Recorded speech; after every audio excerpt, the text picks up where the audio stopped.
Hello, my name is John. I am new to the YouTube channels about a year and a half ago. I began researching different methods to grow gardens, and this last late spring, summer, and fall, I began to make my own soil as an experiment. Started with just a big mound of grass clippings and leaves and shredded cardboard, chicken scraps, kitchen scraps. And what we ended up with in the beginning of the fall was some very rich organic material. This is what we ended up with, and we're very impressed with it. So the rest of the fall, and we had a very warm start to our winter, so we kept pushing at it, and we ended up with some pretty good soil. And right now we have a compost bin going that has several yards of leaves and grass clippings and more kitchen scraps. And I'm going to take you on a tour here of the backyard.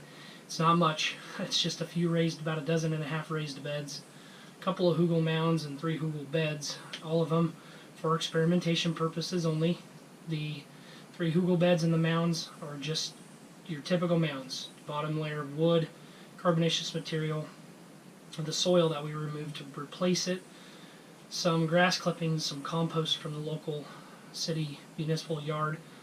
Then we covered them with some well-aged cow manure and then another layer of compost. We did notice that as the snow started, the mounds took a little longer to freeze than our raised beds and the rest of the garden. We weren't surprised. They are warm.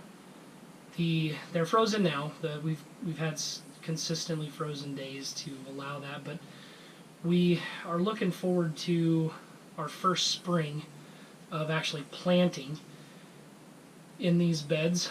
We decided to stop at a local dollar store, and we found some $5.72 cent trays, and we began putting in seeds, just the colder weather seeds. Today's February 11th, and those are already starting to sprout in our greenhouse. It's just a little 6x8 greenhouse attached to our fence. And we have some broccoli, some spinach, some tom thumb lettuce sprouting. We started all of our peppers the last few days. The greenhouse is heated with propane, so there is some kind of added advantage there on overcast days when the weather's colder than usual.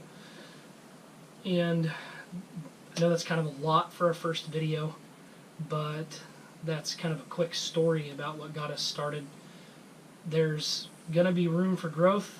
We are looking for any advice that anybody may have out there on YouTube. But again, I said it's about 18 months worth of me researching and finding answers and asking questions. And well, I'm going to give you a little tour of the greenhouse, just everything that's in right now inside cell pots or trays, and just kind of walk you through the backyard. It's covered in snow, which is a beautiful thing if you ask me. That snow is definitely doing some good to the ground. So look forward to posting this on YouTube and getting some feedback.